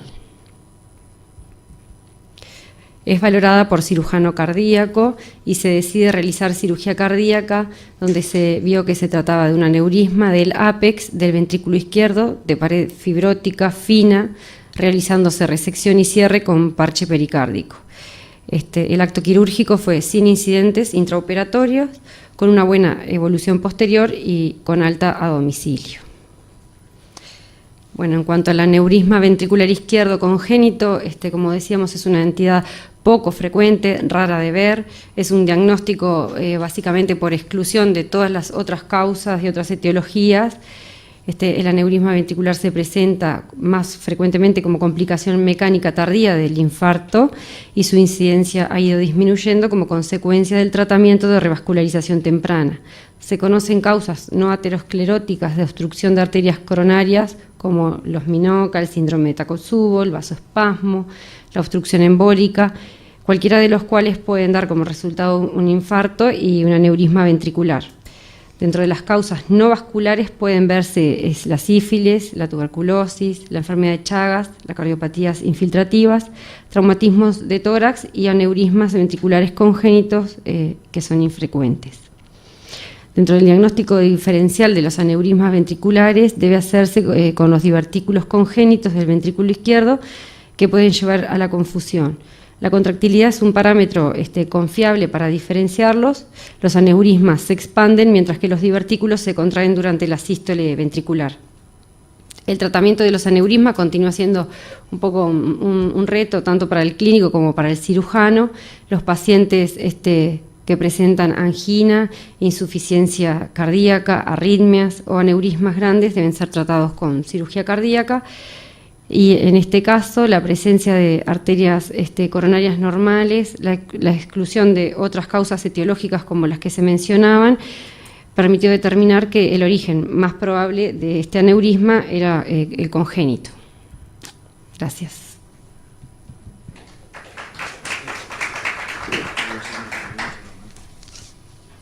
Bueno, la verdad que es un placer estar aquí compartiendo con ustedes y discutiendo estos casos. Es una rareza, sin duda, no es el paciente al que uno está acostumbrado, donde cuando hay un aneurisma o un pseudoaneurisma de ventrículo, en general es un paciente con enfermedad multivaso, con infartos previos, con una disfunción ventricular importante. Esta mujer, una mujer joven, sin antecedentes, que aparece con esta imagen, en realidad, porque no fue más que eso. El episodio anginoso que presentó, uno pensaría, bueno, ¿será que embolizó en ese momento? Bueno, pero no hizo ninguna alteración electrocardiográfica, no tenía troponinas positivas, ni siquiera se vio en el eco inicial. Entonces, ¿qué es lo que pasó? No estaba ese aneurisma, no lo vieron, tenía un trombo y por eso en el eco no se vio. En fin, más allá bueno, si hay algún antecedente traumático anterior, muy anterior, por ejemplo en la infancia, si uno piensa que esto estuvo desde siempre ahí, ¿verdad? Un antecedente de un traumatismo torácico que haya pasado desapercibido. No se sabe. Lo cierto es que empezó con esta sintomatología, se hizo el diagnóstico. Una vez hecho el diagnóstico, todas las disquisiciones etiopatogénicas ya no tienen sentido. Hecho el diagnóstico, hay que operarlo. ¿Por qué? Bueno, por el riesgo de ruptura, por el riesgo de que haga trombosis y embolia, en fin. Me interesa saber qué es lo que encontraron. ¿Era fibrosis pura? ¿Tenía músculo en la capa habrán mandado anatomía patológica, algo del...? Bueno, no mandaron anatomía patológica. Yo me comuniqué con el centro, pedí y dijeron que en ese momento no consideraron que era claro y no enviaron a la anatomía patológica. Bueno, perfecto. Y en cuanto a la técnica, bueno, claramente es una resolución favorable y muy adecuada para la paciente. Así que te felicito. Yo solo coincido en todo. Con respecto a la resonancia, no se contraía, o sea que eso es un signo para hacer el diagnóstico diferencial generalmente con los divertículos de ventrículo izquierdo. La resonancia decía que no tenía realce tardío y pseudoaneurisma. Sí, pero le en realidad como pseudo. no fue pseudoaneurisma. No. Claro, porque generalmente el pseudoaneurisma además tiene realce tardío.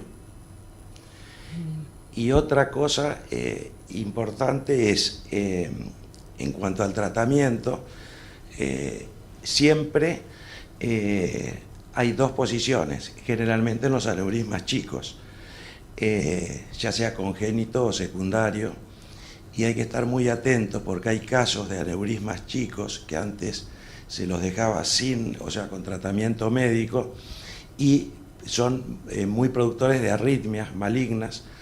Entonces, creo que como enseñanza hay que estar muy atentos porque muchas veces no se les da importancia a los aneurismas chicos asintomáticos y muchas veces pueden ser una fuente de embolia y de muertes súbitas.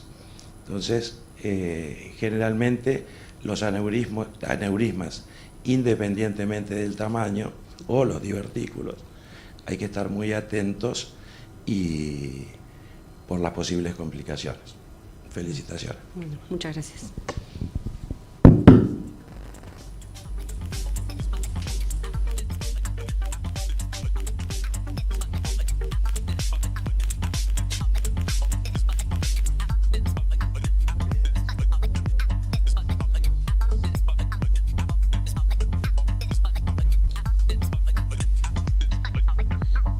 ¿Tenemos dos por separado o...?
Buen día, mi nombre es Maximiliano Rodríguez, yo soy residente de tercer año de cirugía cardíaca por el Hospital de Clínica Facultad de Medicina y vamos a presentar el siguiente caso clínico que es viabilidad miocárdica como predictor de resultados en el postoperatorio de cirugía cardíaca, un trabajo hecho en conjunto con el doctor Russo, Pérez y el profesor Brusich.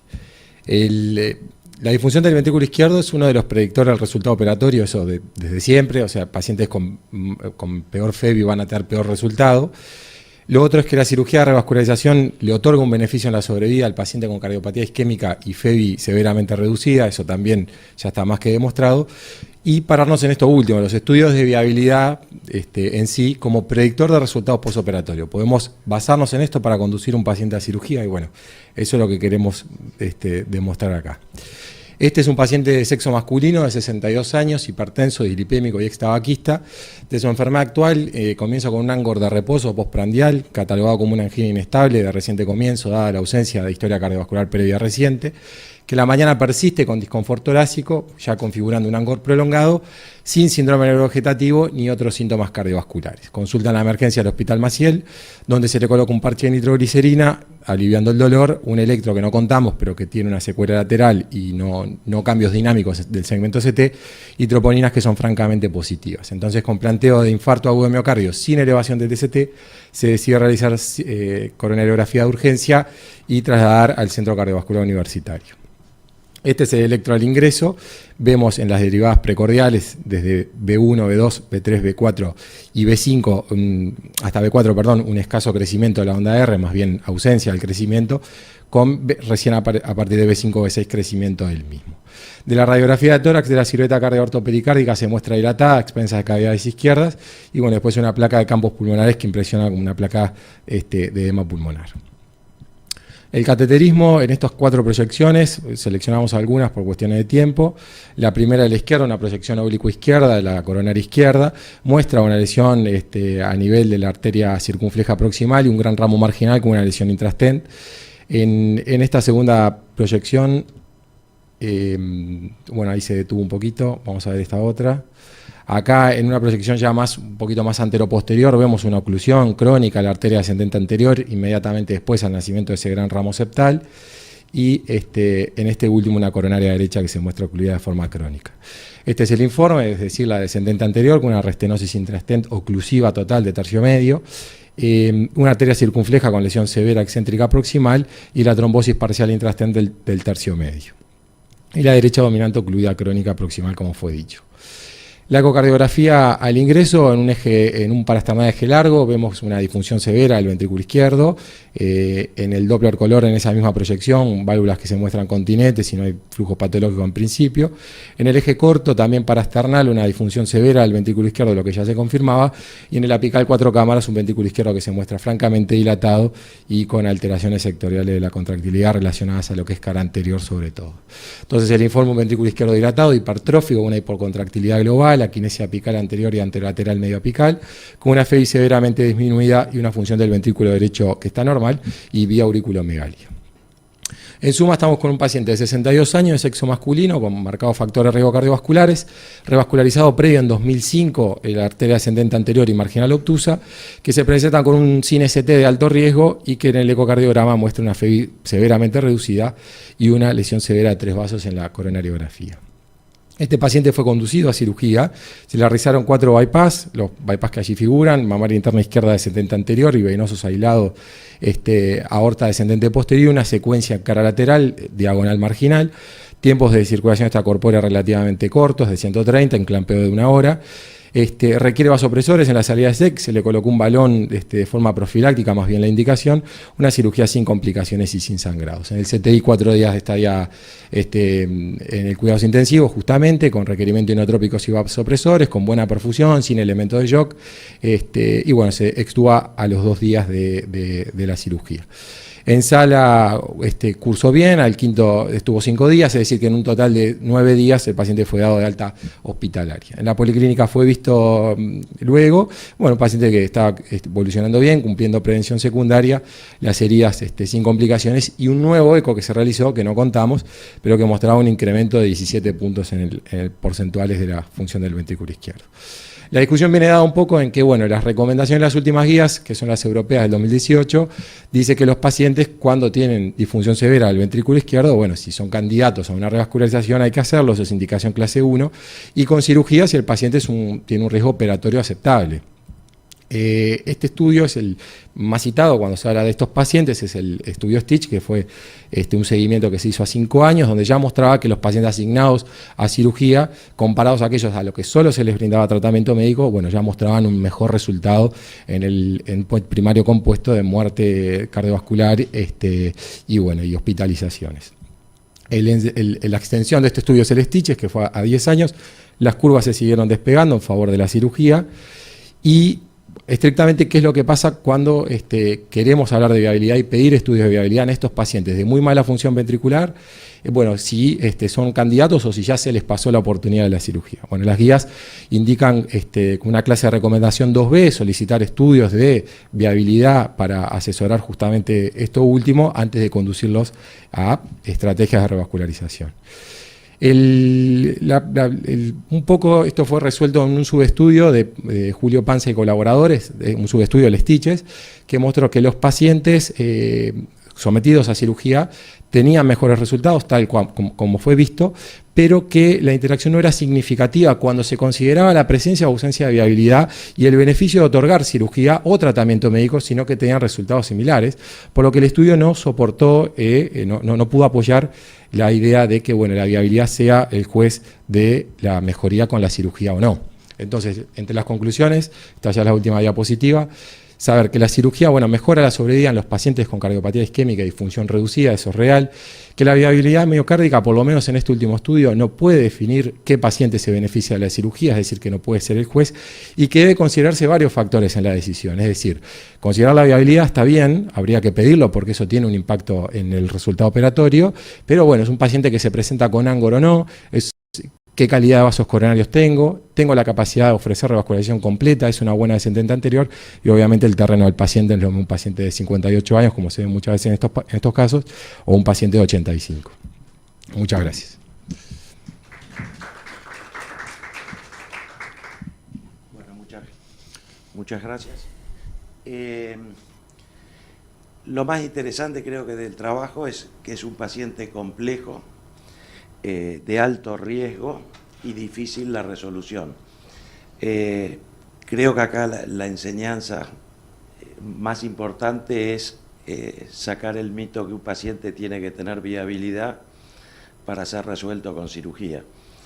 El Stitch, que ya lleva más de 10 años, se operaron los pacientes, o sea, la rama que comparó el tratamiento médico con los pacientes con tratamiento médico y cirugía de revascularización, como es este paciente, no era un criterio la viabilidad, los test de viabilidad. Es así que la mitad de los pacientes se operaron con disfunción ventricular izquierda, con lesiones coronarias severas, y mostró que la cirugía era mejor que el tratamiento médico, a pesar de no tener los estudios de viabilidad. Y cuando ellos vieron a los 10 años los estudios de viabilidad en el 50% de los pacientes que se hizo test de viabilidad, los beneficios eran iguales. Es decir, dos conceptos: los pacientes deben ser vistos, no descartados por un estudio, como sería la viabilidad, y verlos en conjunto, como lo vieron ustedes, la calidad de los vasos, la posibilidad de hacer bypasses, la fragilidad, las comorbilidades, y también eso es a favor de la terapéutica agresiva, quirúrgica, a pesar del riesgo, pero también el Stitch tiene, que eso seguramente puede cambiar, los pacientes que no se le hicieron viabilidad o que se operaron con viabilidad negativa, fueron estudios que no se usó la resonancia nuclear magnética, que hoy es el estudio del gold estándar para ver viabilidad. O sea que capaz que más adelante puede haber algún cambio. Y otra cosa para terminar, el estudio Stitch, las hipótesis de por qué estos pacientes sobrevivieron más a los 10 años, se cree que el método de revascularización, la cirugía, evitó las arritmias o disminuyó el porcentaje de arritmias malignas, estabilizando el sustrato necrótico que puede producir arritmias y evitando los infartos mayores. Bien. Gracias. Muchas gracias. Bueno, excelente presentación. Desde el punto de vista técnico no tengo nada más que aportar. Sí quisiera comentarles algo, una visión respecto a esto que es puramente empírica de alguien que ha visto muchos pacientes de cirugía cardíaca como nosotros.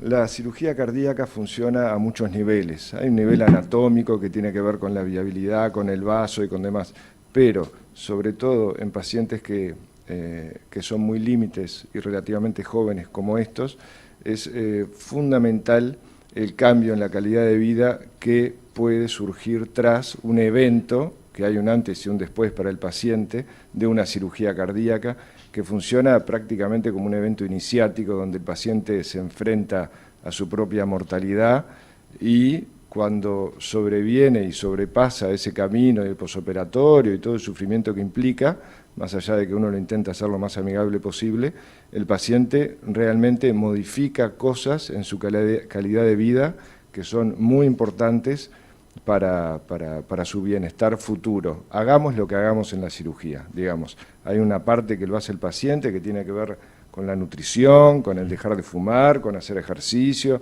que lo hace de otra forma, no porque se lo manda el cardiólogo, sino porque comprendió que era así la cosa y tiene como una especie de segunda oportunidad tras una cirugía y la aprovecha.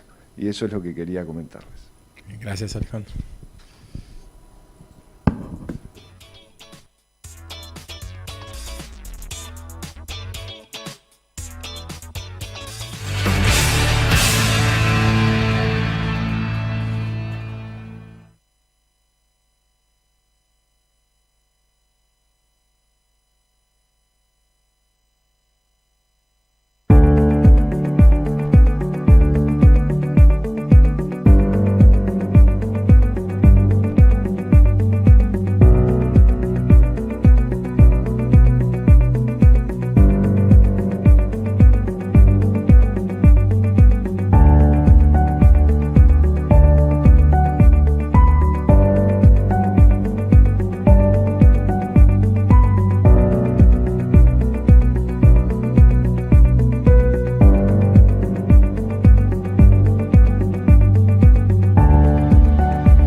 Sí. Bueno, voy a presentar el siguiente caso. Es un debranching del arco aórtico por abordaje minoinvasivo. Este fue un paciente resuelto en el Hospital Militar con el equipo de cardiocentro, con Russo, Straneo, Pérez, Cedrés, Montero, Paganini y Cure. Otra vez, algún punto clave, los aneurismas del callado, que generalmente requieren técnicas quirúrgicas complejas. Alejandro y Daniel, Casa Galicia, que tiene mucho manejo de patología aórtica, de patología de aorta, saben de esto que estoy hablando. Que después los abordajes híbridos, cirugía convencional, agregaba la cirugía endovascular en el mismo tiempo, en un segundo tiempo por cirugía vascular periférica. Y pararnos en esto último, que es el abordaje minoinvasivo, nosotros somos un centro muy de este tipo de abordajes, que es donde va a ir un poquito más centrada la discusión. Este es un paciente de sexo masculino de 64 años, hipertenso, dislipémico, extabaquista y alcoholista, con medicación habitual de aspirinas y betabloqueantes, que de su enfermedad actual se presenta con palpitaciones, sin otros síntomas cardiovasculares y que ingresa coordinado para una cirugía de branching justamente del arco aórtico. Como antecedente de su enfermedad actual, en el año 2020 se somete a una sustitución de aorta abdominal por un aneurisma de dicho nivel. 6 meses luego, una angiotomografía de control, se le diagnostica una disección ya crónica de aorta tipo B de Stanford y un aneurisma del callado aórtico. El examen físico, un paciente lúcido, amneico, que tolera el decúbito, bien hidratado y perfundido, con choque de punta en línea de referencia, ruidos conservados y un poquito taquicárdico, y después, no mucho más a destacar más que la mediana continente a nivel del examen físico abdominal. Esta es una de las cortes sagital de la angiotomografía, donde se informa una aorta permeable con extensa ateromatosis, que se identifica un flap de disección íntimo-medial que nace a nivel del istmo aórtico y se extiende hasta ambas arterias ilíacas. Ambas luces se encuentran permeables, con trombosis parcial a nivel de la luz falsa, y la aorta ascendente con las medidas que allí figuran, destacándose la medida del callado de 36 milímetros. La imagen es bastante elocuente. Este es el ecocardiograma que se realiza, es un ecocardiograma que impresiona normal, en el parasternal eje corto, un paciente con una buena función, por lo menos los segmentos basales y medio del ventrículo izquierdo, en un eje corto, también parasternal, en un corte más medial basal, vemos la válvula mitral y una buena contractilidad del ventrículo izquierdo, y en el apical 4 cámaras vemos un poco lo mismo, un ventrículo no se muestra tan dilatado, con una válvula mitral que impresiona competente. Del informe es una hipertrofia excéntrica, entonces ventricular izquierdo, con contractilidad global y segmentaria conservada, con una buena FEO y una buena función y nada para destacar. En suma, un paciente de 64 años, de sexo masculino, con marcados factores de riesgo cardiovasculares, que se diagnostica una disección crónica aorta tipo B de Stanford y un aneurisma del callado aórtico, 6 meses luego de operado un aneurisma abdominal, y que en la ecocardiografía no hay elementos para destacar más que buena función y ninguna alteración de la contractilidad. La cirugía propuesta entonces fue un debranching del arco aórtico mediante un abordaje minoinvasivo. Para el tratamiento de la patología de grandes vasos, se planteó este abordaje. Fue una cirugía sin complicaciones, sin sangrados, y que duró total de 136 minutos y una estadía en CTI de 3 días, sin requerimiento de inotrópicos ni vasopresores, con una buena diuresis, correcta perfusión y una extubación de coordinación y una buena evolución como se podía prever. Esta es la imagen de la derecha, vemos lo que sería para acá abajo los pies del paciente, para arriba la cabeza. Tenemos la aorta ascendente a nivel tubular, un primer tubo de prótesis que se dirige a lo que sería el tronco arterial inominado. Este tubo que nace del primer tubo que mencioné, que se dirige hacia la arteria subclavia izquierda, más distal, y desde este tubo nace otro que se dirige a lo que sería la carótida primitiva izquierda, revascularizándose o anastomosándose los 3 vasos de cuello, excluyéndose lo que es el aneurisma, excluyéndose, mejor dicho, del callado. Entonces, lo que decíamos, la discusión.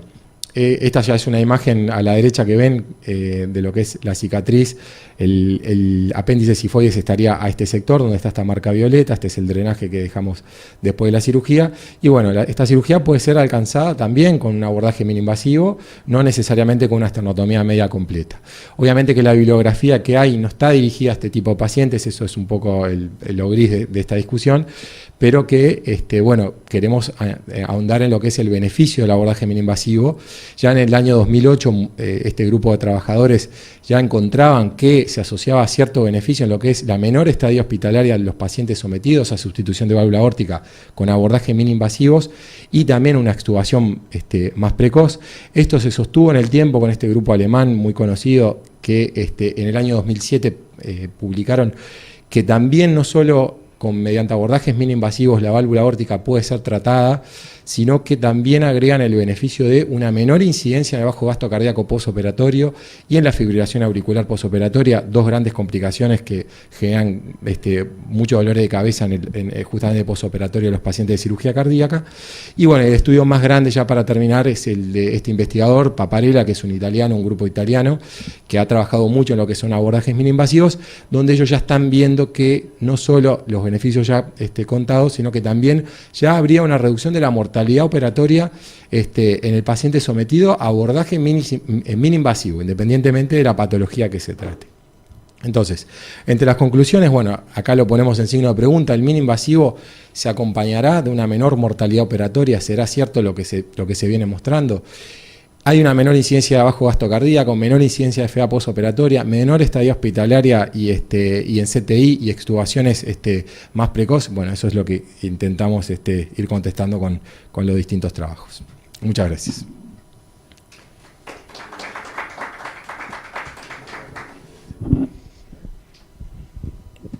Bueno, muchas gracias. Una pregunta, con la técnica ustedes lo hicieron sin circulación extracorpórea. Sí. ¿Y qué protección cerebral usaron? No, lo hicimos latiendo, nunca hicimos arresto cardíaco ni tampoco lo pusimos en bomba. No. Pero ¿y qué protección cerebral en las anastomosis de vasos de cuello? No, ahí simplemente hicimos anastomosis término-terminal, no protegimos mientras tanto con shunts o catéteres dirigidos para los vasos de vasos supraórticos, no, simplemente fueron anastomosis sin esa protección. Perfecto.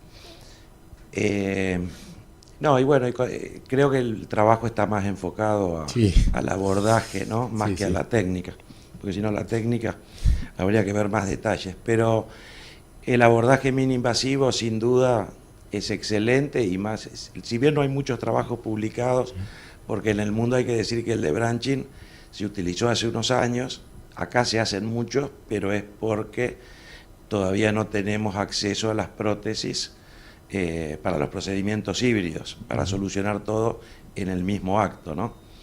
Eso primero. Y bueno, como abordaje sin duda es excelente, aparte uno trabaja sin bomba y en la parte superior del tórax, del mediastino, o sea y eso de los trabajos ya han demostrado, la técnica esta se hace desde el año 1997, que empezó en Cleveland. Y hay mucha experiencia y todos los trabajos han demostrado que es mucho mejor que una esternotomía, ¿no? Bien. Eso, sin duda. No así la mortalidad.